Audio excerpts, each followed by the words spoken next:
Halo semuanya, pada kesempatan kali ini saya akan memaparkan materi tentang hujan.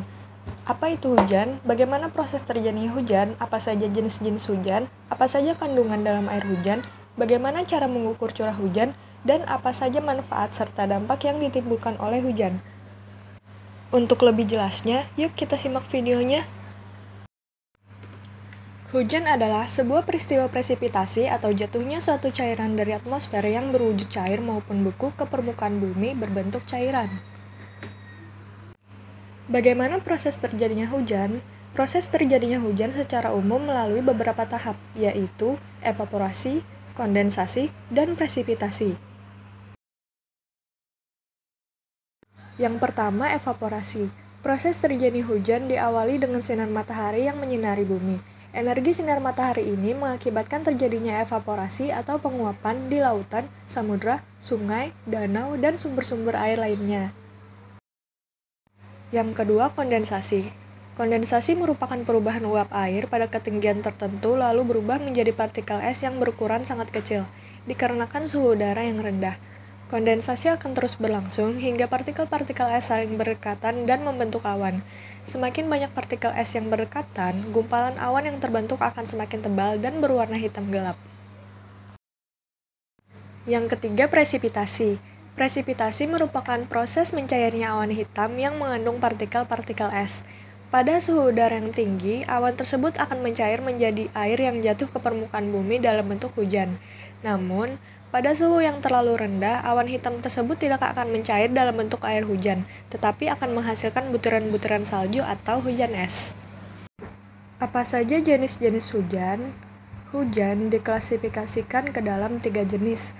Yang pertama, berdasarkan proses terjadinya, yang kedua, berdasarkan ukuran partikelnya, dan yang ketiga, berdasarkan tingkat curah hujannya. Berdasarkan proses terjadinya, hujan terbagi lagi menjadi hujan siklonal, orografis, frontal, muson, zenital, dan buatan. Hujan siklonal adalah jenis hujan yang terjadi karena adanya udara panas yang naik dan disertai dengan angin berputar. Ciri-ciri hujan siklonal diantaranya adalah terjadi setelah terasa cuaca yang sangat panas, terjadi setelah adanya angin yang berputar-putar, diawali dengan mendung yang sangat gelap, terjadi di daerah yang dilalui oleh garis khatulistiwa atau garis ekuator. Biasanya, hujan yang turun merupakan hujan yang sangat deras dan disertai oleh angin. Biasanya, tidak berlangsung dalam waktu yang lama atau hanya berlangsung dalam waktu yang sebentar. Proses terjadinya hujan siklonal. Di daerah yang dilalui oleh garis khatulistiwa atau garis ekuator, terjadi pertemuan angin pasat timur laut dengan angin pasat tenggara. Kedua angin pasat yang bertemu kemudian naik ke atas dan menggumpal membentuk sebuah awan.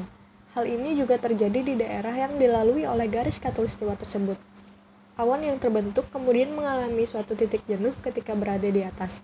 Awan yang mengalami kejenuhan tadi berubah menjadi mendung yang sangat gelap, lalu turunlah hujan.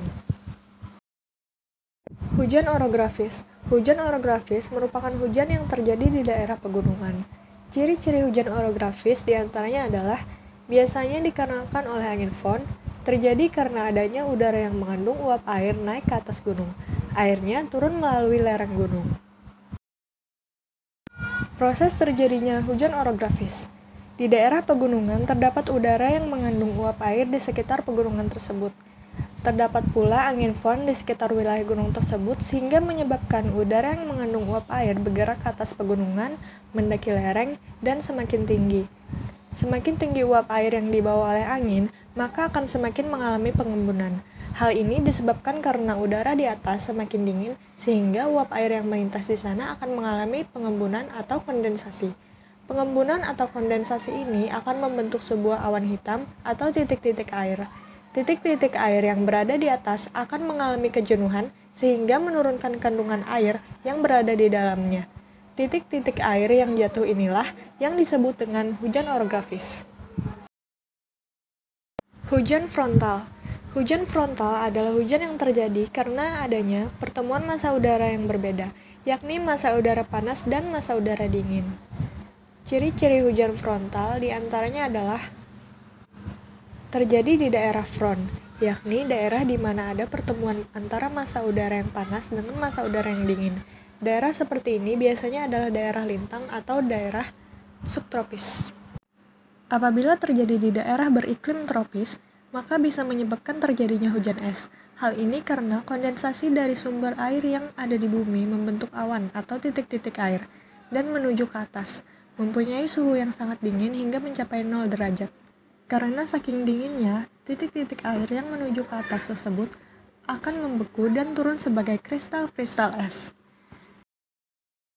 Proses terjadinya hujan frontal diawali dengan bertemunya massa udara yang berbeda, yakni massa udara panas dan massa udara dingin di suatu daerah yang dinamakan daerah front. Terjadinya pertemuan dua massa udara yang berbeda tersebut dapat dirasakan ketika suhu yang hangat kemudian menjadi lebih ringan dan cenderung lebih dingin. Bertemunya massa udara yang panas dan massa udara yang dingin ini kemudian menyebabkan terjadinya pendinginan secara mendadak, yakni udara yang dingin mengangkat udara yang lebih hangat. Terjadinya pendinginan secara mendadak ini kemudian menyebabkan terjadinya kondensasi, yakni udara yang hangat tersebut terangkat, kemudian mengembang dan mendingin. Proses pendinginan tersebut mengakibatkan terjadinya titik-titik air, yakni berupa awan. Titik air atau awan yang terbentuk tersebut mengalami kejenuhan dan akhirnya jatuh menjadi hujan. Hujan muson. Hujan muson adalah hujan yang terjadi karena angin musim atau angin muson. Ciri-ciri hujan muson diantaranya adalah disebabkan oleh berhembusnya angin muson barat. Biasanya terjadi rutin atau disebut sebagai musim penghujan. Biasanya terjadi selama kurang lebih 6 bulan lamanya. Terjadi di antara bulan Oktober hingga Maret. Proses terjadinya hujan muson. Kedudukan matahari yang berada di belahan bumi selatan biasanya terjadi di antara bulan Oktober hingga bulan Maret. Karena kedudukan matahari yang berada di belahan bumi selatan ini, maka daerah yang dekat dengan matahari ini adalah sekitar benua Australia. Akibatnya, suhu yang dimiliki oleh benua Australia lebih tinggi dari benua Asia. Karena daerah yang mempunyai suhu lebih tinggi mempunyai tekanan yang lebih rendah, maka dapat dikatakan bahwasanya benua Australia mempunyai tekanan minimum, dan yang mempunyai tekanan maksimum adalah benua Asia. Adanya udara yang bergerak dari daerah tekanan tinggi menuju daerah tekanan rendah, berarti hal ini mengindikasikan adanya angin yang berhembus dari benua Asia menuju benua Australia. Angin tersebut melewati banyak samudra, sehingga mengangkut banyak uap air. Ketika melewati wilayah Indonesia, uap air tersebut mengalami kejenuhan dan akan turun sebagai hujan.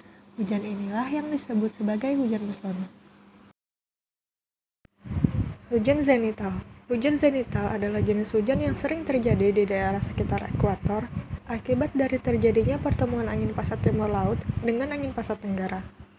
Ciri-ciri hujan zenital diantaranya adalah terjadi di wilayah yang mempunyai iklim tropis, terjadi di siang hari ketika matahari sedang terik-teriknya, terjadi di wilayah yang sempit, ditandai dengan awan hitam atau gelap, hujan yang turun sangat lebat, banyak disertai guntur, dan biasanya terjadi kurang lebih 2 kali dalam 1 tahun. Proses terjadinya hujan zenital. Pada daerah yang mempunyai iklim tropis, matahari bersinar dengan terik karena daerah ini dilalui oleh garis khatulistiwa, sehingga cuaca di siang hari yang cerah akan terasa panas menerpa permukaan bumi. Pemanasan yang dilakukan oleh matahari dan terasa terik ini akan menyebabkan sumber air yang berada di bumi mengalami penguapan. Di samping sumber air yang mengalami penguapan, udara juga mengalami pengembangan. Kemudian, udara yang mengembang tersebut akan naik ke atas secara vertikal bersama dengan uap air. Perlu diketahui bahwasanya proses seperti ini akan berlangsung secara cepat. Setelah sampai di atas, uap air tersebut akan mengalami pendinginan dan berubah menjadi titik-titik air atau yang disebut dengan pengembunan. Setelah itu, titik-titik air tersebut mengalami kejenuhan dan jatuh di permukaan bumi. Inilah yang disebut dengan hujan zenital. Yang terakhir adalah hujan buatan. Hujan buatan adalah hujan yang dibuat oleh campur tangan manusia dari bibit-bibit awan yang memiliki kandungan air yang cukup. Ciri-ciri hujan buatan diantaranya adalah tentunya dibuat oleh manusia, kecepatan angin rata-rata rendah yakni kurang dari 20 knot, mengandung zat higroskopis yakni garam dan urea, serta zat glasiogenik yakni argentium iodida atau perak iodida. Penaburan bahan kimia pada ketinggian di antara 4.000 hingga 7.000 kaki. Memakan biaya yang besar dalam pembuatannya. Proses terjadinya hujan buatan. Diawali dengan menaburkan bahan-bahan kimia untuk mempengaruhi terjadinya awan yang disebut dengan zat glasiogenik, yaitu argentium iodida atau perak iodida. Penaburan bahan-bahan kimia tersebut dilakukan pada ketinggian 4.000 hingga 7.000 kaki dengan memperhitungkan faktor-faktor seperti arah angin dan kecepatan angin yang akan membawa awan ke wilayah tempat terjadinya hujan buatan. Penaburan bahan-bahan kimia ini juga harus dilakukan mulai pada saat pagi hari sekitar pukul 7 pagi. Selain bahan kimia berupa zat glasiogenik, ditaburkan pula zat kimia berupa zat higroskopis yang merupakan bahan kimia untuk menggabungkan butir-butir air di awan. Zat higroskopis tersebut berupa garam dan urea. Zat tersebut yang digunakan dalam melakukan proses hujan buatan ini adalah yang berbentuk bubuk dengan diameter butiran antara 10 sampai 50 mikron. Bahan-bahan kimia tersebut ditaburkan ke awan yang ada di langit dengan menggunakan pesawat terbang, kecuali urea. Setelah ditaburkan, bahan-bahan kimia tersebut akan mempengaruhi awan untuk berkondensasi sehingga membentuk awan yang lebih besar dan mempercepat proses terjadinya hujan. Beberapa jam setelah menaburkan bahan-bahan kimia, barulah bubuk urea ditaburkan. Setelah awan hujan terbentuk, larutan bahan kimia ditaburkan kembali ke awan tersebut. Larutan ini berfungsi untuk mendorong awan hujan untuk membentuk butir-butir air yang lebih besar, sehingga dapat menimbulkan hujan. Jenis hujan selanjutnya adalah jenis hujan berdasarkan ukuran partikelnya. Berdasarkan ukuran partikelnya, hujan terbagi menjadi gerimis, deras, salju, dan batu es. Hujan gerimis adalah hujan yang diameter butirannya berukuran sekitar 0,5 mm.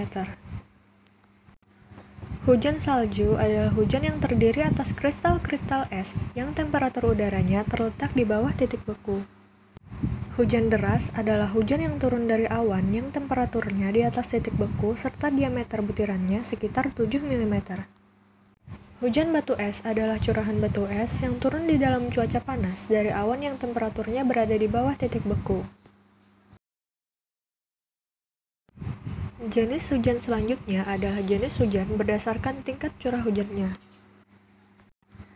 Berdasarkan tingkat curah hujannya, hujan terbagi menjadi hujan sedang, yakni memiliki diameter berukuran 20-50 mm per hari.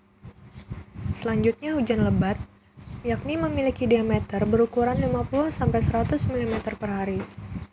Kemudian hujan sangat lebat, yakni memiliki diameter yang berukuran di atas 100 mm per hari. Apa saja kandungan dalam air hujan? Air hujan memiliki kandungan sebagai berikut. Yang pertama garam. Karena sumbernya yang bermula dari uapan air laut, maka hujan pun mengandung kadar garam. Semakin mendekat ke daerah pantai, maka semakin besar kandungan garamnya. Kadar garam yang berlebih pada hujan dapat membuat besi cepat berkarat. Selain itu juga membuat kulit manusia cepat kusam. Itulah mengapa untuk kegunaan konsumtif diharuskan tetap menyaring air hujan menggunakan filter khusus. Selanjutnya H2O. Kandungan H2O atau uap air pada hujan merupakan kandungan paling dominan karena berkisar sekitar 90 hingga 99,9%. Pada saat siklus hujan, ada yang dinamakan proses penguapan, di mana menjadi sumber terbawanya H2O pada hujan. Penguapan H2O akan membentuk awan kecil yang akan terbawa angin dan menjadi sumber utama hujan. Sifatnya aman selama sumbernya berasal dari hasil uapan sumber air yang jernih. Kandungan terakhir yang ada pada hujan adalah zat karbon. Zat karbon ini adalah molekul-molekul air yang diikat oleh debu. Zat karbon memang secara alami terlibat dalam siklus hujan karena perannya dalam proses presipitasi. Zat ini tidak berbahaya bagi manusia, akan tetapi jika kandungannya berlebih dapat mencemari air di lingkungan yang terkena hujan. Bagaimana mengukur tingkat curah hujan?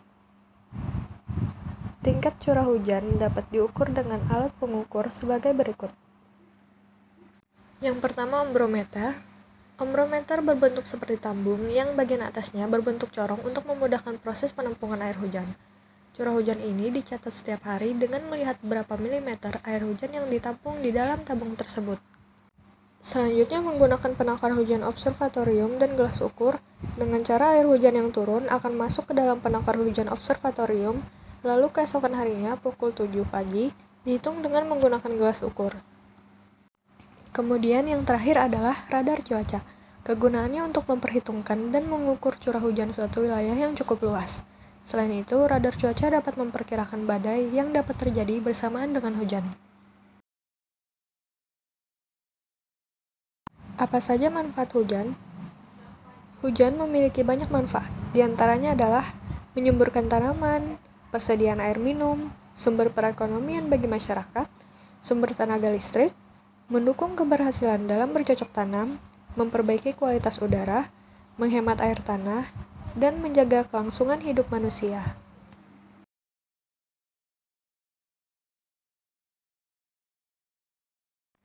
Apa saja dampak yang ditimbulkan oleh hujan? Jika hujan yang datang terlalu besar pada daerah lingkungan yang sudah rusak, yakni meluapnya air sungai sehingga menjadi penyebab banjir, seperti banjir bandang, banjir lahar, banjir lumpur, atau banjir rob. Hujan juga menjadi penyebab utama adanya bencana alam tanah longsor sebagai akibat dari erosi tanah pada lapisan tanah di kerak bumi atau akibat dari dampak penebangan hutan secara liar.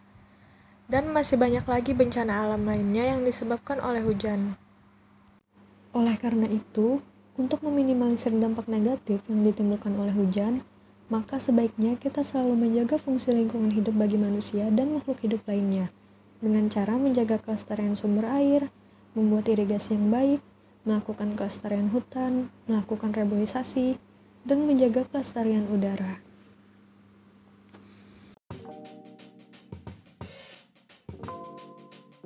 Terima kasih sudah menyimak video ini. Semoga video ini dapat bermanfaat, layaknya hujan yang memberi manfaat kepada bumi.